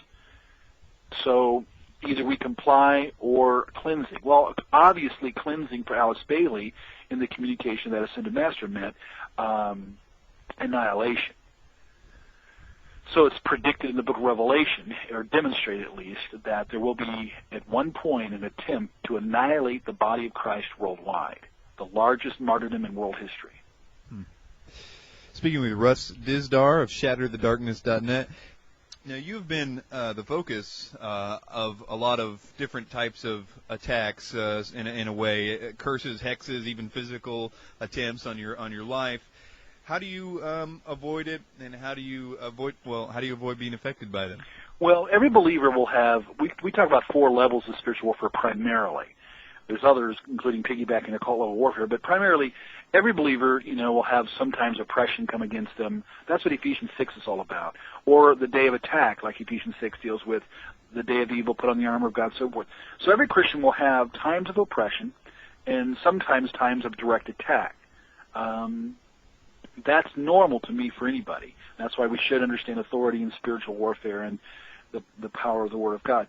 Now, on the other side, a Christian can open up to attachment, Ephesians 4, or real possession. The Greek word actually is diamezoid, which means basically a certain level of control. So those kind of things are out there. What we've learned now, though, that we usually talk about we open the door, like Ephesians 4 talks about.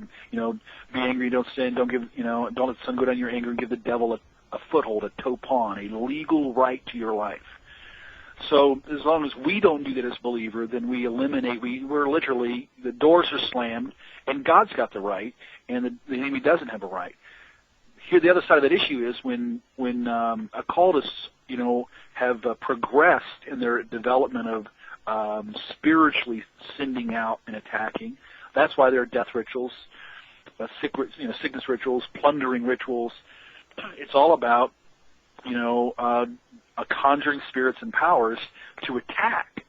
So they open a gateway. They open a doorway. In my yard, there's no ferocious dogs, whatever else, but if I have a neighbor that has trained his dogs and I'm out sometime and then he gives the command to attack, that dog can come across into my yard and bring me some trouble. So they can bring trouble, and there's a level of, again, growing in the Lord. And that's why I think that prayer formula I talked about, or not formula, but pattern about worship, intercession, daily needs, sin issues, so forth, and then deliver us from the evil one, that's where I am praying, Lord, is there anything, coming? That's where it's like a heads up. Like Jesus knew what the others didn't know, let alone the charismatic gift of discernment given to some believers who may, what I say in that, they just simply have larger antennas than the rest of us Christians. All Christians have the Holy Spirit and have a level of discernment. But and in prayer, you can gain a lot more insight to what the enemy's doing if you're willing to listen. Jesus came to the one church in the seven churches of Revelation and told them, gave them the heads up. Satan's coming to put some of you in prison 10 days, but be faithful. He just told them what to do. Be faithful to the point of death. He didn't stop. He just told them what was coming. So there's been times where in prayer I got a sense, or the Spirit of the Lord, showed this is going to be happening. Or even before I walked into a room to do a deliverance on a high-level multiple, you get a sense. So I've learned a prayer map prior to going in that room, and learned that just that prayer mapping in the sense of seeking the Lord for discernment issues, is there anything coming, including the work of astral projectors and remote viewers and other stuff. That's a whole other level where the human spirit is empowered by the demonic and drawn out to bring effect also. So it's just a matter of learning what level of incredible weaponry we have when it comes to the demonic side. We pray for the good, blessing, salvation, healing, and deliverance of people, but when it comes to the demonic side, we only pray one thing: a defeat, destruction, stopping, canceling, that kind of stuff. Sometimes the demons can inspire a person to do harm. Satan entered into Judas, and he immediately went out and betrayed Jesus. A demonized multiple may have a personality spin. This is what's occurred to us a couple of times, walking into a room where, I'm writing notes, and across from me is a woman, and a military sergeant brought her in. And as I look down to write a few notes as I'm talking to her, next thing I know is right past my head, barely hitting my head, but my hair, and slam into the desk. I look up, and she's crazed. Her eyes are glazed over, and there's a military bayonet stuck in my desk. They pulled it out. I mean, they were very, when the programming and demonization kicking together, again, as I'll say, they're almost unstoppable. On the one hand, I've seen where we've had to rebuke the demonic side that kind of, weakened them or brought them down to their knees. But then there's the physical human side. Spiritual authority does not affect the human will in the sense of you can't command a human will to stop. You can't command a human mind to stop. Spiritual authority that Jesus gives us does not affect the human will or the human mind. It only affects demonic presence. So attacks can come. People, covens can be, conjure and send stuff to your house. Sometimes they leave you notes. Sometimes they send it in the mail. I was given a picture of a hooded people with a bleeding baby, and on the bottom it says, "This blood's for you," and it came from the Brotherhood out of Pennsylvania. And the Satanists explained they did a high-level ritual killing a baby on your behalf, Russ. Well, I don't know if they did or not, but I did take it in prayer, and I know they would have done it, to do things against me. But they're doing that against a lot of people. Even years ago in the 90s when Larry Lee wrote a book called Can You Pray With Me 1 Hour, I think, something like that, or Weapons of Our Warfare. It was one of his books. At the very beginning he talks about being on an airplane, seeing a guy that he thinks is praying a couple of times, and he eventually says, "Hey, I see you praying. Can I ask you what you're praying about or whatever?" And the guy goes, "Oh, you have no idea. I can't really go into that." And he goes, "No, I really want to know what you're doing, and looks like you were praying." Well, he goes, I was a form of prayer. Yeah, I was praying. He says, basically, he explained he was a Satanist. He was being given an assignment to do specific warfare against specific pastors in a specific part of the region. And our difficulty is, Chris, that we don't know all the time what they're doing all the time. The good news is if we're walking with the Lord and close to the Lord, God's going to give a heads up. Ultimately, there's going to be protection. And the weaponry we have, if we use it, is absolutely decimating to that side. Right. Well, to that end, I got three basic questions sort of about that. What kind of verses or phrases or thoughts give you faith and courage when you're facing evil? Is there anything that typically runs through your head or encourages you? Well, I think Jesus, more than anything else, is just the source. I guess, when I think in terms of the attributes of God, the finite, which Satan is still finite, the demons are finite, in comparison to the infinite. When you think in terms of God's attribute as infinite, even as he's housed in human flesh, that didn't dissolve the attribute of infinity. God is infinite. God is so vast, so big, that one of the attributes of God is incomprehensibility. We can't comprehend everything because God is so vast. You'd have to be God to know him backward and forward, and there's no backward and forward to know. I guess to me it's just that Jesus Christ is the victor. But it's not all about just that he came to clean up the mess and deal with the evil. The motivation, Chris, is that God so loved the world. He loves us so much. He's a relational being. It's demonstrated in Jesus, his care for humanity. He had no problem dealing with the demonic. And, of course, so when I look at Jesus and I see the demonic realm shudder and shake in total fear, when I see Jesus not sweat worrying about, Satan getting him or demons getting him, when I see him giving us authority, and, of course, we see the end game. The sad point is that the reason Satan gets so much ground in anybody's particular life, let alone nation states, and eventually the global world, is because the masses open up and give. It just shows us that humanity gave him the room. Right. So the things that encourage me, again, is just the victory of Jesus, what he has done, the power of the Word of God still, and even when I fought my best and done all that I know to do, because we're in the middle of a number of cases, a number of things going on right now, and there's times you think you have authority, and we've now dealt with hundreds of demons and demon deliverances and all that kind of stuff. Ultimately, when you go back to the Psalms, Psalm 37, Psalm 18 specifically, Psalm 70 and Psalm 71, it deals with ultimately that God arises and attacks the enemy. That in behalf of the fought against believer, in behalf of the wounded believer, in behalf of a believer that's just at times even exhausted, God doesn't leave it up just to us alone to battle and to use authority to do things.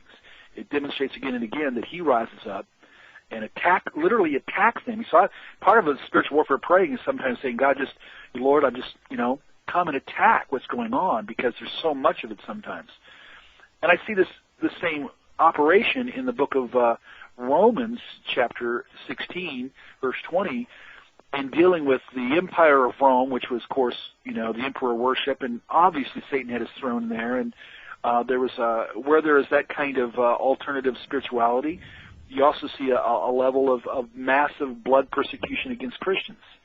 So much so that Nero had a coin struck and said the Christian religion, he literally thought he eliminated or annihilated Christendom. But God gave a word in the book of Romans in that verse that says that he would soon crush Satan under their feet. And, of course, Rome, as a mighty world empire, fell on behalf of God protecting the body of Christ, the indestructible body of Christ. That's amazing to me. He wins at every turn. Jesus is indestructible, the church is indestructible, and Israel is indestructible because of the divine origins and purposes of both. Mm-hmm. Now, Jesus warned us, in effect, that if we, lived as he did and did the things he did, that the world would do what they did to him, sort of. But also, we have this various encouragements about our protection from God. And how do you reconcile the two ideas, I suppose? True, because I've seen some of my own staff in the past, fall under spiritual attack or give up. I've seen Christians give up, and I've seen some harmed. And though, in cases where we have not been harmed on a physical level, I think we've been harmed on other levels in our life as a family and so forth. We're still in a fallen world. Christians still will be persecuted at times. Where the enemy has gotten a large political stronghold, there can be, though there will never be an annihilation of the Christendom and of all of Christianity, and though the war will be won overall, battles from time to time will be lost. And even in our lives as believers, at times we might feel that we've lost here or there, but keep getting up and keep doing it.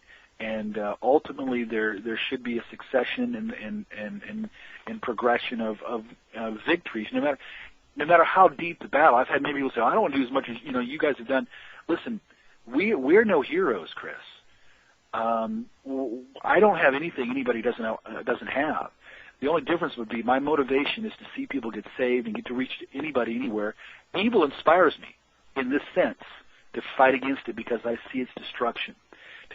To learn the weaponry of God, to go against it, to see people set free, delivered, and helped, because that was the ministry of Jesus, to set captives free, the prisoners released, and so forth.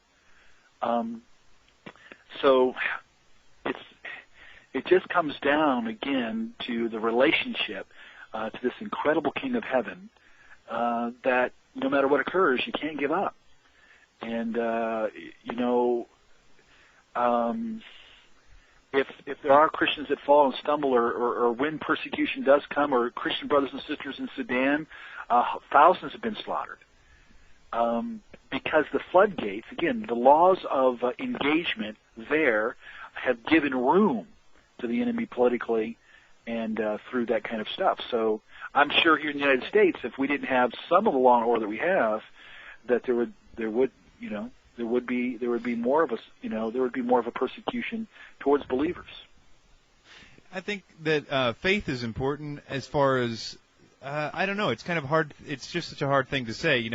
What I love was when you talk about God demonstrating His power when the faithful confront evil. I heard a podcast just yesterday where you were talking about David, fighting Goliath and that kind of thing. If you want to kind of expand on that, I think it demonstrates, that God Almighty is with you, and if He's with you, who can stand against you? Well, that's what I love, because the truth is, it reminded me of John Knox, the Wicked Queen of Scotland.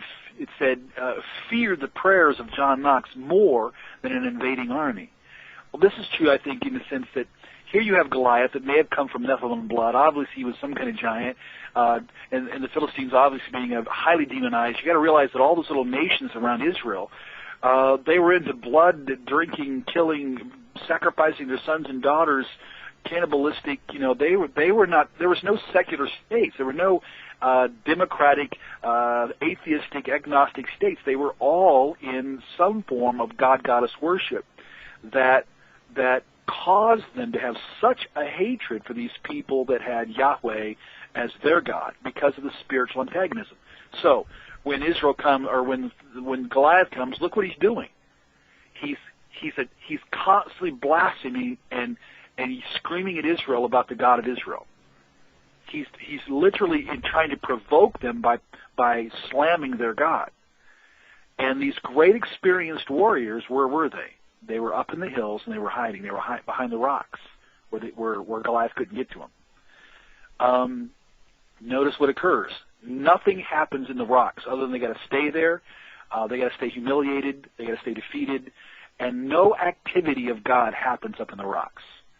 But when David finally is moved out of his passion for God to go down there, that's where the sovereign aiming and power and demonstration that through a little boy that would go down there and fight in the name of the Lord God of Israel, the God of heaven, and unleash. In the Old Testament, you got to remember that the powers that would come on the nation states, when Israel was fighting one of the most pagan and cultic worshiping nations ever, Moses, when he had his arms up in prayer, they were winning. When his arms went down and the intercession began to stop, the other side would win, because the other side would sacrifice, call on their gods, kill their own kids, spill blood to gain powers, so that the spiritual powers would house or tent over the physical powers, and the determining factor would be whose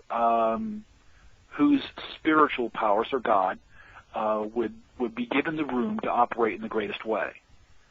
Obviously, with David taking the stance that he did, and through his faith he went out there, obviously God works by means. He never does a miracle without a redeemed being, a person involved.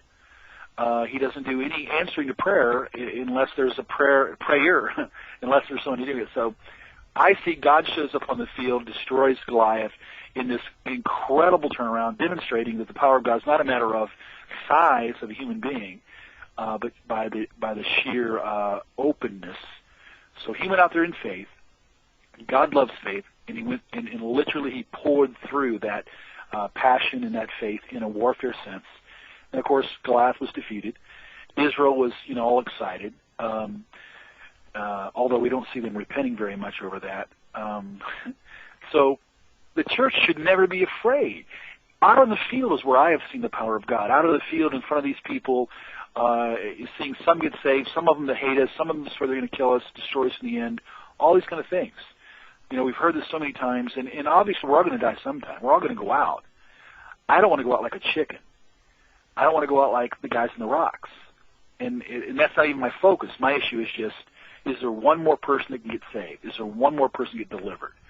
If Antichrist is already existing out there somewhere, and soon he's going to come to power, which I think could occur in the next, within the next 5 to 10 years, truthfully, then what are we going to do? I really do believe much of the body of Christ will coming to those times, are going to be hiding behind the rock, and it's sad, because no power, no sense of the hand of God is demonstrated when we shut the doors and limit the Holy One of Israel. Right. Let me just get a few more questions for you, Russ. Let's go with this one. Do you see any connection? Well, let's go with this. What about astral projection? We've just seen a recent news story where I've read through it. It doesn't really make a lot of sense, so to speak.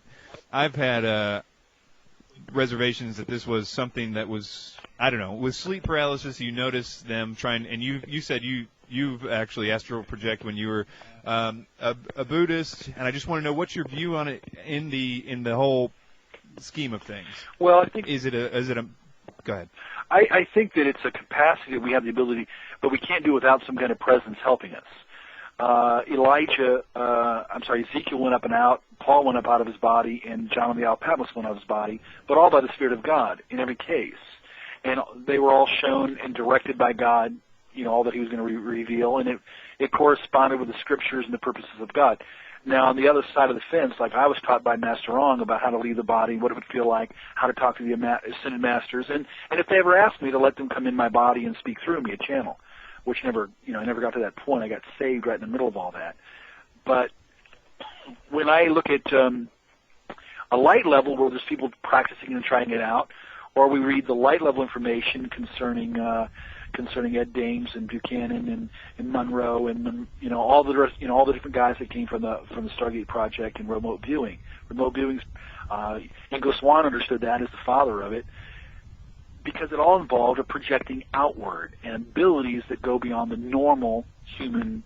And I guess part of it is that, again, in the lab, there's a belief, the Luciferian doctrine is enhancing the human abilities to godlike abilities. It's a promise towards it that never really comes about, because a finite being can't give you what the infinite can. So, yes, there's no question. I know exactly what it feels like to literally lift up out of my body. Your spirit is literally projecting up out, still attached. It's incredible. It's weird. I look at it as we're entering into the second heavens. The third, of course, where Paul was raised up, saw things that he couldn't even speak, didn't have the vocabulary. I believe the ether of the remote viewers and the astral plane of the astral projectors, and, for example, my Buddhist Taoist teacher he called it the Great Universal. I believe that's the second heavens. I believe that's where all the demons and angels, that's where all the warfare is going on in that realm that eventually and at times manifests into this realm. I believe that it either has to be the Spirit of God that lifts you up and out for His purpose, or another energy form. And I don't want to reduce the Spirit of God to an energy form, but the Spirit of God is the power. He is the power of God. He hovered over creation. Demons can make a person feel their energy, feel their presence, tingling, heightening them or whatever, without them ever knowing that it's a real entity. So in many cases, like, for example, we did a deliverance with a remote viewer, that believe, I discussed how did you finally get into it. It's all about curiosity. Somehow synchronistically they got a hold of some books, So there's a satanic synchronicity that goes on to align them because of their openness, the will. And then they finally, get to the point they feel, and there's that first time when they finally break out of the body and begin to do things, depending on what they've read and learned and so forth. And this person got to do this very, strong art. They learned to weaponize it, of course, too, into the area of psychic assassination and triangulating 3 people at a time. They discussed trying to break the barrier out there in the dark realm, or the ether, as they called it. There's a barrier that none of them could get through. They showed me all kinds of militaristic, again, application to the leaving out and going out, let alone getting information from the enemy, that kind of stuff. They learned also how to attack and hit the mind, to learn how can they twist a mind, how can they create a heart attack and you weaponize it, in other words. Here's what occurred. As we're going through this, I'm beginning to discern this is not just energy. There's an energy form. And so as we're going through this, I said, do you mind if I have a prayer? And it's like, okay. So I prayed that whatever presence or power was there would be contained, could not go anywhere, deceive anybody, and eventually we commanded it to come to attention. And it spoke its name, Argon. And this person was pretty fascinated because inwardly they could see that it looked translucent and beautiful. We commanded it to look as it really does, as it really is. The person was horrified when they saw it, because it was gnarly, I guess, and ugly and ferocious looking and, grotesque. Argon was angry because we contained it and it couldn't get away. We engaged this incredible battle at one point where this person was able to get out of their body. They could see Argon. They could see the ether. Chris, we just simply, all I could tell you is what occurred. We prayed that their eyes would be open to see what it really was, because they knew there were many different kinds of presences out there in the ether. And so when we commanded for their eyes to be open and that no deception would keep them from seeing what's really there, the person was horrified to see what they described as just hundreds of thousands of demonic creatures. We, eventually, because at first they didn't want to give up Argon because that was their power. They knew they would lose their ability But when I commanded that Argon tell this person, and we said, in the name of the Lord Jesus Christ, Argon, tell this person what it is you're going to do with them, and what is your real goal. You're under the authority of Jesus. You tell them what you're going to do. And this being screamed out to take them to blankety blank hell. Of course, they cussed. They have no problem with cussing.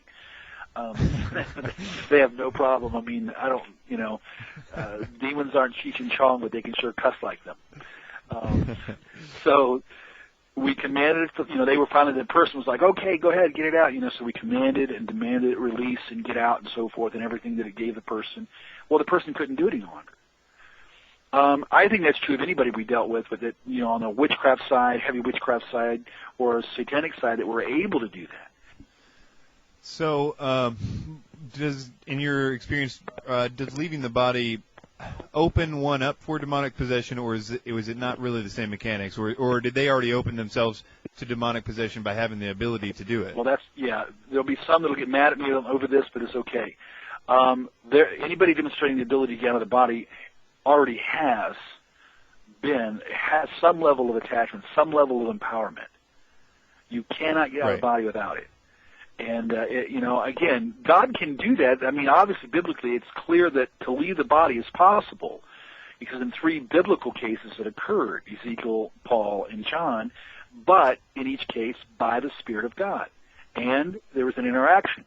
So it was really protected. Remote viewers nowadays, and one that I felt burdened for 2 years after reading his book, again, a satanic chosen one out of the military gave me his phone number.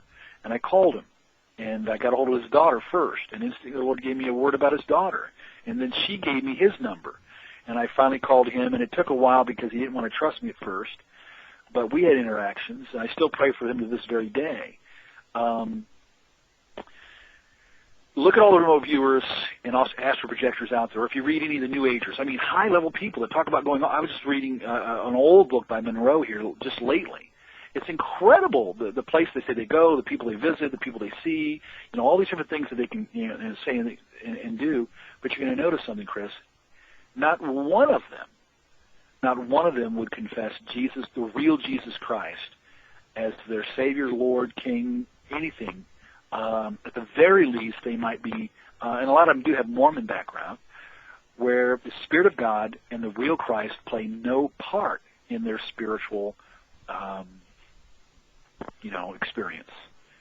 Right. None of them. I've not found one. I cannot find one true born-again remote viewer or astral projector. It just doesn't, it's not compatible.